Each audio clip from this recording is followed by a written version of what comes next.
नमस्कार, मैं हूं नीलू। तो देखिए, एक बार फिर से ट्रंप ने टैरिफ का डर दिखाया है और इस बार भारत को यह टैरिफ का डर दिखा रहा है अमेरिका। अमेरिका का सीनेट एक बार ऐसे बिल पर फिर से चर्चा करने की मंजूरी दे रहा है जिससे भारत का सीधा संबंध बताया जा रहा है। अमेरिकी संसद के इस उच्च सदन ने मंगलवार यानी कि 28 जुलाई को रूस की तेल और गैस बेचने से होने वाली कमाई को निशाना बनाने और बड़े प्रतिबंध यानी सैंक्शन वाले बिल को आगे बढ़ा दिया है।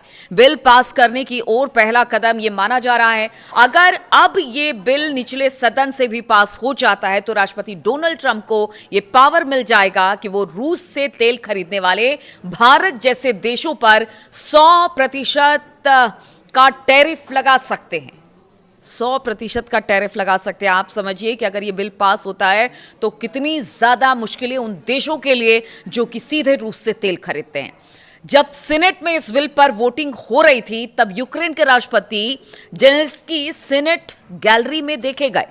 रूस से जंग के बीच जेलेंस्की वॉशिंगटन पहुंचे हैं। उन्होंने ट्रंप से मुलाकात की है और रूस के खिलाफ और सख्त कदम उठाने की मांग की है। बिल पास हुआ तो क्या होगा वो भी आपको बताते हैं और कौन कौन से देश इससे प्रभावित होंगे। तो सीनेट में इस बिल पर आगे चर्चा शुरू करने के पक्ष में 86 वोट पड़े हैं जबकि सिर्फ 12 सांसदों ने इसका विरोध किया है। इससे बिल की पहली प्रक्रिया लगभग पूरी मानी जा रही है, लेकिन अभी इस पर और बहस होगी और इसके बाद अंतिम वोटिंग होगी। इस बिल में रूस के अधिकारियों, बड़े अमीर कारोबारियों और वित्तीय संस्थान और इस से जुड़े हुए शैडो फ्लीट पर प्रतिबंध लगाने का प्रस्ताव है। इसका इस्तेमाल रूस अपने तेल निर्यात पर लगे प्रतिबंधों से बचने के लिए करता है। हमने देखा अक्सर ऐसा होता है कि जहाज किसी और जगह का होता है, तेल कहीं और का जाता है, इसलिए कहा जा रहा है इन सब चीजों का इस बिल में जिक्र किया गया है। इस बिल के तहत राष्ट्रपति डोनाल्ड ट्रंप को यह अधिकार भी मिलेगा कि वो रूस से तेल और गैस खरीदने वाले बड़े देशों जैसे कि चीन और भारत से आने वाले सामान पर 100% तक का टैरिफ लगा सके। बिल के समर्थकों का कहना है कि रूस की ऊर्जा से होने वाली कमाई रोकना बेहद जरूरी है। इससे राष्ट्रपति व्लादिमीर पुतिन के लिए यूक्रेन में चल रहे युद्ध का खर्च जो है उसको उठाना मुश्किल हो जाएगा। इसीलिए मैंने पहले कहा कि अगर जेलेंस्की वहां पर हैं और वो कह रहे हैं कि इस वक्त सबसे मुफीद समय है रूस पर दबाव बनाने का, क्योंकि अब देखिए मॉस्को तक यूक्रेन हमला कर रहा है और वहां के लोगों को अब दिक्कतें हो रही हैं।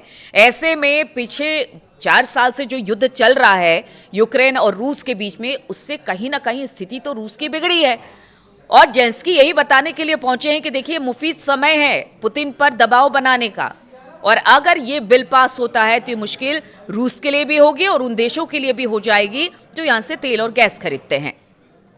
तो देखिए, जो युद्ध यूक्रेन और रूस के बीच चल रहा है अब वो 5वें साल में प्रवेश कर चुका है।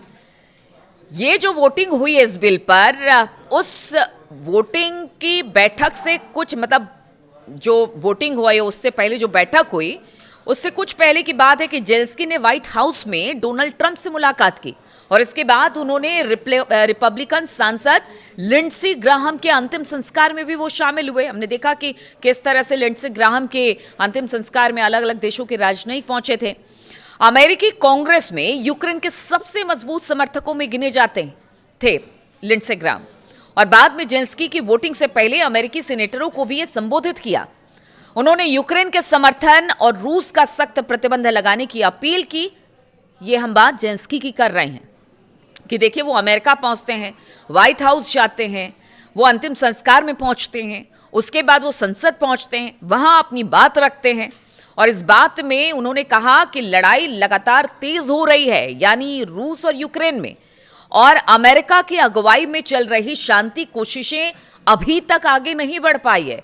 यानी अमेरिका जो रूस को समझा रहा था, या हमने देखा था पीछे किस तरह से ट्रंप ने फटकार भी लगाई थी जेलेंस्की को और वो तस्वीरें तो बहुत ज़्यादा चर्चा में रही, कई दिन तक चर्चा में रही और उसके बाद जब अब मिलने पहुंचे हैं तो इस बार बॉडी लैंग्वेज जेलेंस्की का बदला हुआ था। तो उनका कहना है कि अमेरिका शांति वार्ता की पहल हम दोनों देशों के बीच में कर रहा है लेकिन हो कुछ नहीं रहा है। अब आपको कोई अलग रास्ता निकालना पड़ेगा। इसीलिए उन्होंने कहा कि देखिए इस बिल का नाम लिंडसे ग्राहम के नाम पर रखा गया और जेलेंस्की ने कहा कि अगर ये बिल पास होता है तो फिर रूस पर दबाव बनाया जाएगा। अब जो बिल की बात कर रहे हैं, जिसमें 100% टैरिफ लगाने की अमेरिका वकालत कर रहा है रूस पर, और कहा यह जाए कि जो रूस से तेल और गैस खरीदेंगे उनके ऊपर। तो बिल का नाम रखा गया है लिंडसे ग्राहम, जिनके अंतिम संस्कार में बहुत सारे देशों के राजनयिक भी जुड़े, और उन्होंने इस बिल के लिए 1 साल से ज़्यादा समय तक समर्थन जुटाया, और इसी वजह से इस बिल का नाम उन्हीं के नाम पर रखा गया है।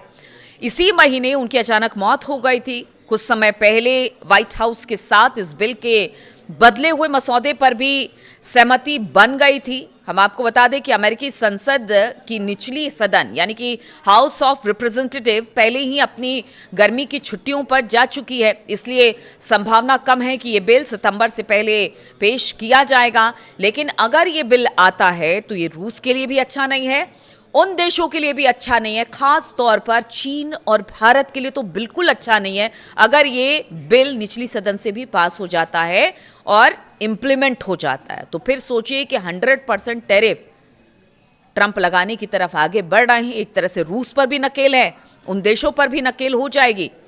क्या उन देशों को भी इससे नुकसान होगा जो यहाँ से तेल और गैस खरीदते हैं? लेकिन सबसे बड़ा जो दबाव होगा वो रूस पर ही होगा, क्योंकि जेलेंस्की है, अब वो कह रहे हैं कि ऐसे तो बात नहीं सुनेंगे, तो कोई दूसरा, तीसरा, चौथा रास्ता निकाल कर ही रूस पर दबाव बनाने का अच्छा समय है, और इसी अच्छे समय को और इस मुद्दे को भुना लिया जाए, इसलिए ये बिल को रखा गया। अब देखना होगा कि आगे निचले सदन में भी ये बिल पेश होता है या फिर नहीं होता है, और अगर पेश हो जाता है तो फिर आगे किस तरह के दबाव के साथ जो देश रूस से व्यापार करते हैं उस पर, और रूस पर कितना दबाव इस बिल के बाद बन पाता है। बहुत बहुत शुक्रिया मेरे साथ जुड़ने के लिए।